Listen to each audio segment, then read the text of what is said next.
Welcome to another Gobbet Opus, number 20, Kalor, ? From September 26, 2008. This is an award-winning podcast in that this particular blog entry was nominated for and finally included in the best science blogs of last year, and I guess will be appearing in a book, although I haven't heard from the editor in about a year or two, so maybe that disappeared. I think this is award-winning. Isn't that special? So, my normal temperature is 97, so 98.6 is a fever for me.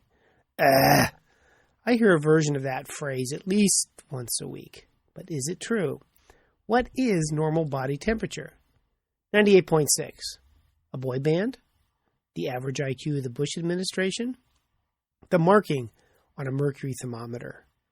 You remember mercury thermometers? No? Well, back in the day, we had thermometers that used mercury to measure the temperature, and there was a red mark at 98.6. And if your temperature went above that red mark, you got to stay home from school. Now, when I was a kid, we loved to crack them open and play with the mercury, which may explain why I am more of a hatter than not. But let's go back in time. In 1896, Karl Reinhold August Wunderlich published Das Verhalten der Eigenwurm in Kragenhauten, I think, the course of temperature and diseases. Wunderlich gave 37, or 98.6, special significance in respect to normal body temperature based on 1 million observations in about 25,000 people. End quote. He did that calculation to get 98.6 without an electronic calculator. Only those crazies in Victorian times were devoted enough to spend that kind of time on calculating the average of 1 million numbers. Wunderlich gave 38 degrees, or 100.4, as the upper limit of the normal range. So, a temperature greater than 100.4 was the first quantitative definition of fever. Unfortunately, they did tests on Wunderlich's thermometers and found that they were miscalibrated by as much as 1.4 to 2.2 degrees centigrade, which is not good. So 98.6 is based on data collected on a bad thermometer. So what is normal temperature?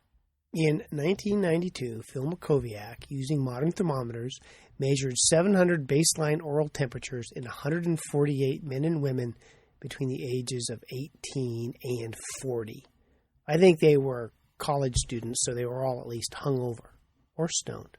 And they showed that there was a range of temperature from 35.6 degrees centigrade, or 96 Fahrenheit, to 38.2, or 100.8. An overall mean of 36.8, a median of 36.8, and a mode of 36.7. Mean, median, mode. Doesn't that take you back? I had to look them up to help my son with his homework. But it's 98.2, not 98.6, that's the average temperature.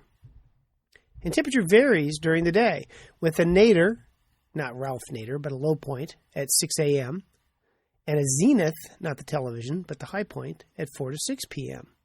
So like a stopped clock being right twice a day, people are 98.6 twice a day. Once on the way up, and once on the way down. The big exception is ovulating females, but not, curiously, ovulating men, who are warmer in the morning. Patients use this fact, called the rhythm method, as a form of birth control. A medical term for these people is parents. Quote, women had a slightly higher average oral temperature than men, at 36.9 versus 36.7. One could say that women are hotter than men, or maybe men are cooler than women. Black subjects exhibited a slightly higher mean temperature and a slightly lower average diurnal temperature oscillations than white subjects, 36.8 versus 36.7. End quote. There was no difference between smokers and non-smokers, though they did not measure IQ. So what's a fever? Depends on the time of day. Quote, fever is most appropriately defined as an early morning temperature of 37.2 or greater, or a temperature of 37.8 or greater at any time during the day. End quote. The other way to judge a fever is to have my wife hold her hand against your forehead. At least where the children are concerned, she says this is more reliable than a thermometer.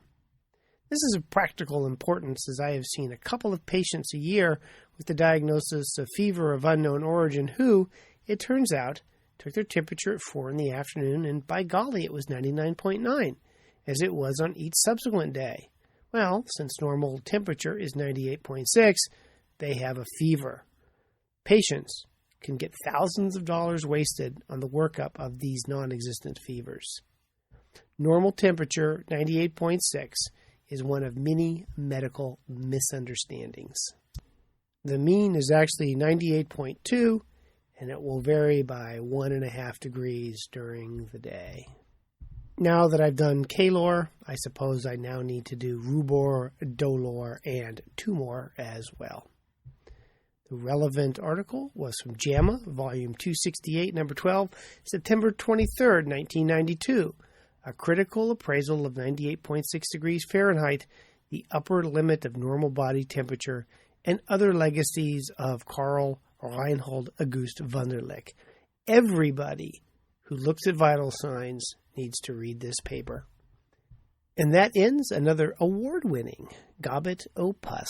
Don't forget to feed my ravenous ego by writing me a glowing review on iTunes. I'm not in this for the money, because I'm not making any, but I am in it for the glory and ego boo.